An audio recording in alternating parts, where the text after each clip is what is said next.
Okay, Coach Matt here, everybody. Here to talk about a core set of dribbling skills that I think would be really useful for all the girls on our team to do their best to practice and ideally master over the summer and during the course of the fall. I hope everyone views these as optional. There are a number of girls on the team who have talked to me about how they can practice and what they should be working on. And this is a sort of a core set of dribbling skills that would be really useful, but by no means anybody should view these as required and stuff they have to do, only if they're sort of self-motivated to improve. The things you're going to need for these 5 dribbling exercises are going to be some cones, like the ones that are laid out here, and a soccer ball. Very specifically, we're going to need a size 5 soccer ball for the upcoming fall season. And so everyone should go out and try to get a size 5. That's a size higher than what we were using in the fall. That's it. I'll now talk about 5 different exercises that we're going to do. So for the first exercise, we're going to take some very tight turns around a series of cones that are going to be equally spaced and tightly spaced near each other. So each of the cones here should be spaced about 1 adult stride away from each other, and we probably want about 7 of them spaced out on the ground. The trick to doing a zigzag through or a slalom through these cones is to touch the ball with very tight little touches in order to go around. We're going inside and outside of the foot like this. The goal is to keep the ball as close and as tight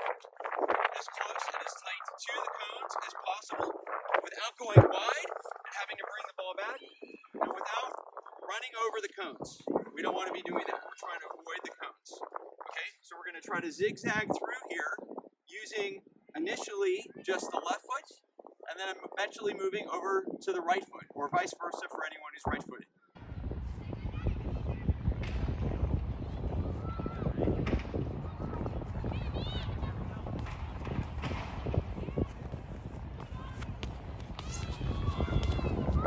And so for that exercise, everyone's going to want to focus by doing 3 sets with their right foot only, followed by 3 sets with their left foot only to make sure you get practice with both legs. All right, so for our second exercise, we're going to focus on what I call the slalom, and it's very similar to the prior 7-cone drill, except the cones are going to be spaced sort of wide, and the players are going to have to take a zigzag shape to them. So you might have about 8 cones that are probably spaced about 2 adult strides apart from each other. And so when you're doing this, we're going to start with the outside of the foot going around, and we're going to make a tight turn going back this way, and then we're going to switch to the inside of the foot and then to the outside of the foot, and so on through the course. So that's the idea.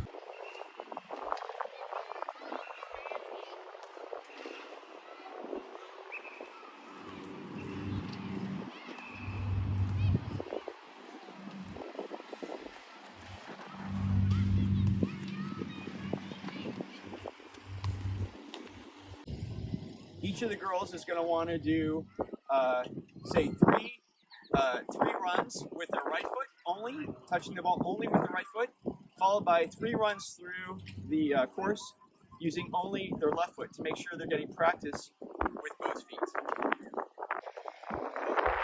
so for the next exercise, I call this fast lane dribbling. The idea is to be able to go through an exercise where we're going to dribble about 20 yards down in between 2 lanes. The cones are spaced about 5 yards apart, and probably about 2 adult strides apart. And the idea is to be able to take a ball and dribble at full speed as fast as you can in between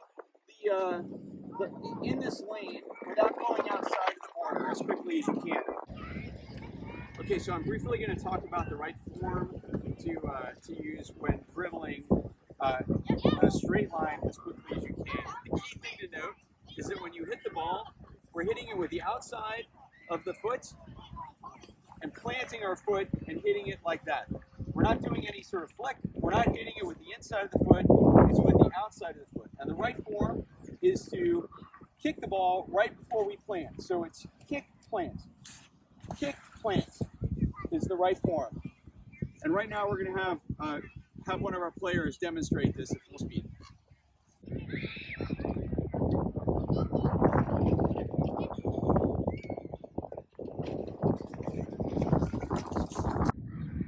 So for the fast lane dribbling exercise, you want to do that exercise 3 times with the right foot and then move to 3 times with the left foot. And because we're trying to run at full speed, where you might be taking 2 or 3 steps in between each touch, it's aerobically really challenging, and you're probably going to want to wait about 1 minute between each of the sets. So do 1 sprint, wait a minute, then do another sprint with the same foot, wait a minute, and do another sprint with the same foot, etc., in order to make sure that you can recover and you're not killing yourself.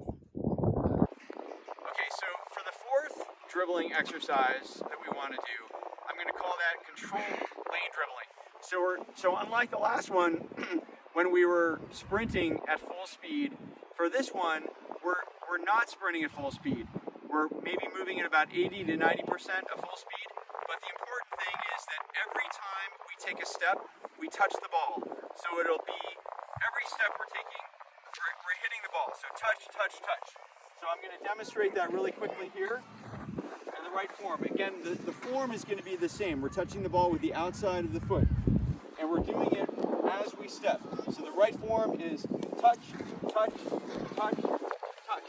Every time I'm taking a step with my left foot, I'm touching the ball. And that'll allow us to have really good control in a game when we need it.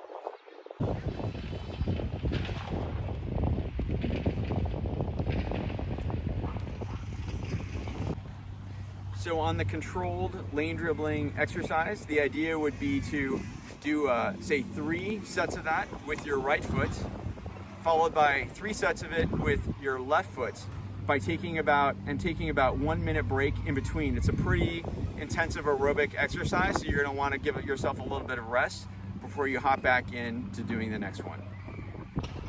Okay, so for the last dribbling exercise, the exercise I call sort of a gated turn, and the idea is to start with 2 cones that are about 2 strides apart and a single cone that is 8 yards out.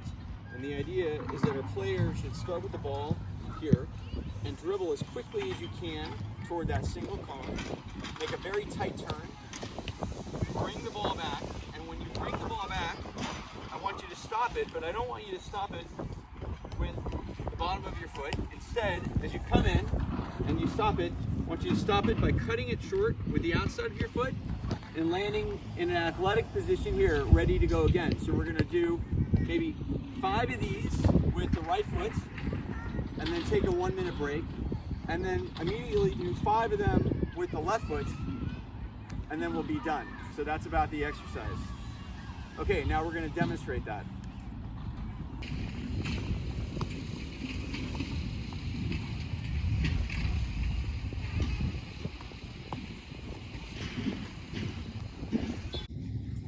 Okay, so that completes the 5 core dribbling exercises that I think everybody, ideally would be able to work on, say once, or, if you're super motivated, twice a week. And if we can sort of master those over the summer and during the course of the fall season, I think our ball control skills are going to be in pretty good shape.